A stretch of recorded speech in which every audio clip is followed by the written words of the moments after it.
একাডেমিতে একটা শৃঙ্খলা জনিত কারণে যদি কেউ আউট হয় তাকে তো নাও হয় না। এটা শুধু পুলিশ একাডেমিতে না, আপনারা জানেন আমাদের পুলিশ একাডেমিটা কিন্তু সবচেয়ে পুরানো এবং নাম করা।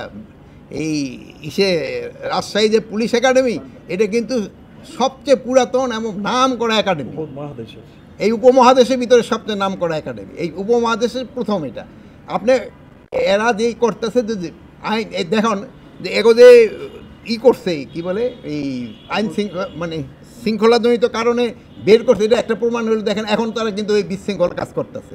এরা যদি শৃঙ্খল হইতো তো তারা তো প্রপারভাবে একটা অ্যাপ্লিকেশন করতে পারতো আইজি সাহেবের কাছে, স্যার আমার তো এটা ঠিক হয় নাই। পুলিশ একাডেমি যদি ঠিকমতো কাজ না করে থাকে তো আইজি সাহেবের কাছে বলতে পারতো, কিন্তু তারা না হইয়া তারা কিন্তু আইজি সাহেবের কাছে না যেয়ে গেছে রাস্তায়। এইটাই তো বোঝা যেতেছে তারা উচ্ছৃঙ্খল ছিল। আর এটা তো সব একাডেমিতেই হয়, শৃঙ্খলা সেক্ষেত্রে তো আপনি রাখতে পারবেন না। এটা তো আইন শৃঙ্খলা রক্ষাকারী বাহিনী, তখন এখানে তো অশৃঙ্খল কোনো কাজ তো অ্যালাউ করা যাবে না।